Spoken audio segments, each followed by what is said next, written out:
halaman ke 11 ini kita akan melanjutkan dari minggu kemarin mengenai analisis laba kotor. Ini untuk contoh kasusnya. Oke, kasusnya itu PT Yumiko Maharani Tbk memiliki laporan laba rugi tahun 2006 dan 2007, harga jual satuan, harga pokok satuan, serta jumlah barang yang dijual dari kedua periode tersebut, yaitu sebagai berikut. Sekarang kita lihat ya.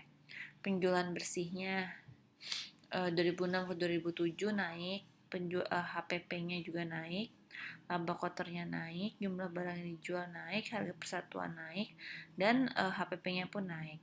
Dari data di atas dapat disimpulkan sebagai berikut ya kan. Terjadi peningkatan penjualan sebesar 65.000 ya kan. Terus HPP-nya juga naik sebesar 35.000.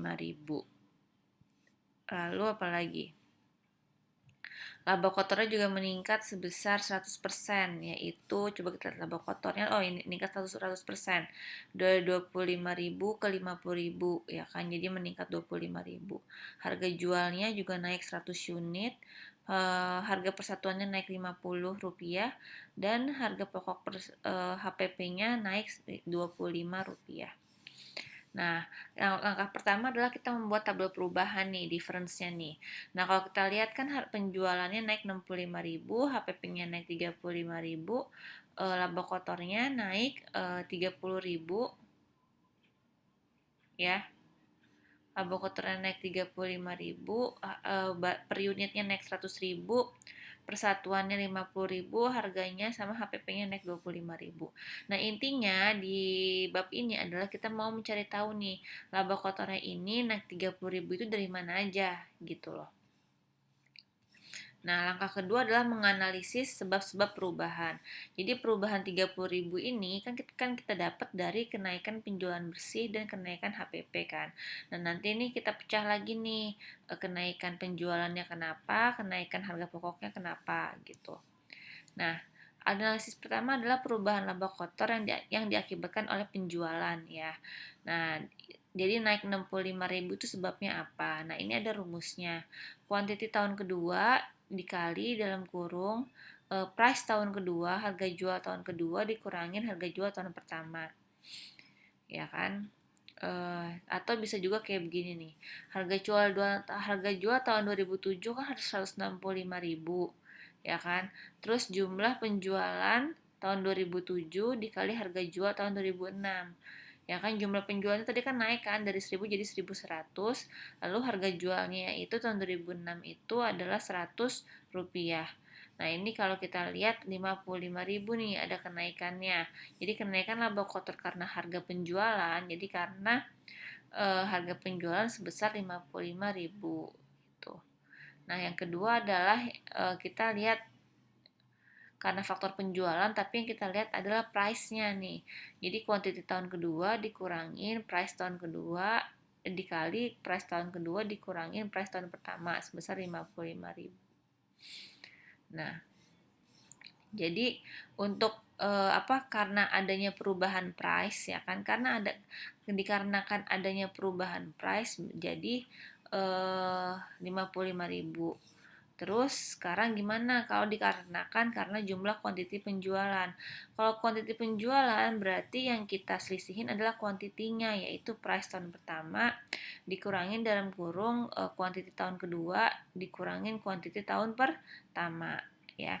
Kalau dari cara ininya bukan dari rumus adalah jumlah penjualan 2007 dikali harga jual tahun 2006 ya kan. 1.100 kali 100 sampai dengan 110.000. Nah, sedangkan penjualan tahun ke-6-nya kan 100.000. Berarti ada selisih kenaikan laba kotor sebesar 10.000. Jadi penjualan tahun 2007 tapi kita pakai harga jual tahun 2006. Selisih 10.000. Nah, berarti dari harga jual sebesar 10.000. Nah, 10.000 ini kalau kita tambahkan dengan yang 55.000 sama dengan 65.000, yaitu sama dengan yang di sini 65.000. Jadi 65.000 itu disebabkan karena adanya kenaikan price dan karena adanya kenaikan quantity. 55.000 ditambah dengan 10.000 sama dengan 65.000. Nah, sekarang kita lihat dari harga pokok. ya. Sekarang kita lihat dari harga pokok nih. Gimana kalau misalnya perubahan laba kotor yang diakibatkan karena harga pokok. Kalau harga pokok itu ada dua, gitu kan. Jadi quantity tahun kedua harga pokoknya kan berubah ya tadi ya, dari 75.000 dikurangin 100.000 gitu. Nih. 100 jadi Rp75 jadi Rp100. Nah, ini rumusnya. Jumlah penjualannya adalah 1.100 ya kan? Dikali 100 kurang 75 sama dengan 27.500. Terus bisa juga HPP-nya itu dikarenakan karena naiknya kuantitas penjualan. Berarti rumusnya itu adalah HPP tahun pertama dikali kuantiti tahun kedua dikurangin kuantiti tahun pertama gitu. Jadi dikarenakan adanya naiknya kuantitas penjualan. HPP tahun pertama berapa tadi? 75 kan? Dikali 1.100 kali 1.000 sama dengan 7.500. Nah, kalau kita tambah 7.500 ditambah sama 27.500 sama dengan berapa? 35.000 ya. Berarti 35.000.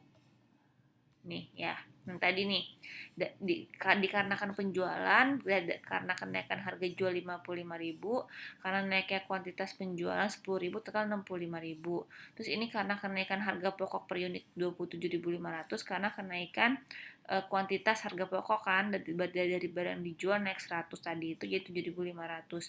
Total dari kenaikan harga pokok 35.000. Kalau kita kurangin karena kenaikan penjualan 65.000, karena naiknya harga pokok jadi 35.000, jadi harga laba kotornya turun 30.000. Naik 30.000. Nah, jadi intinya adalah di analisa laba kotor ini kita mencari sebab dari kenaikan 30.000 ini. Gitu. Di samping cara di atas ada juga di atas selain dari harga jual sama pokok penjualan, dapat pula dilakukan analisis dengan cara lain, yaitu kuantitas penjualan, harga jual, dan kuantitas penjualan dengan harga jual. Nah, ini cara lainnya lagi nih. Contoh pertama adalah dari kenaikan faktor kuantitas penjualan. Kenaikan penjualan yang disebabkan oleh naiknya kuantitas penjualan jika tidak ada kenaikan harga jual. Jadi asumsi harga persatuannya 100 gitu. Terus kenaikan kuantitasnya kan 100. Kenaikan laba kotor karena kuantitas penjualan jika tidak ada kenaikan harga jual, ya kan? Yaitu 100 kali 100 unit, yaitu 10.000. Nah, ini adalah faktor dari harga jual. Tadi dari kuantitas, sekarang dari harga jual. Jadi, yang naik adalah harga jualnya. Misalnya harga jualnya naik 50.000, tapi kuantitas penjualannya tetap jadi kuantitas penjualan tetap 1.000. Ya, jadi kalau yang ini harganya tetap 100, yang naik kuantitasnya. Kalau yang ini yang naik harga jualnya, yang tetap adalah kuantitasnya. Ya kan? Kenaikan laba kotor karena harga jual sama dengan 50 kali 1.000 sama dengan 50.000. Nah, yang ketiga adalah semuanya naik nih. Yang berubah, harga jualnya naik 50, kuantitinya juga naik 100. Kita kaliin 50 kali 100 sama dengan 5.000 gitu. Nah, kalau kita lihat dapat disimpulkan sebagai berikut.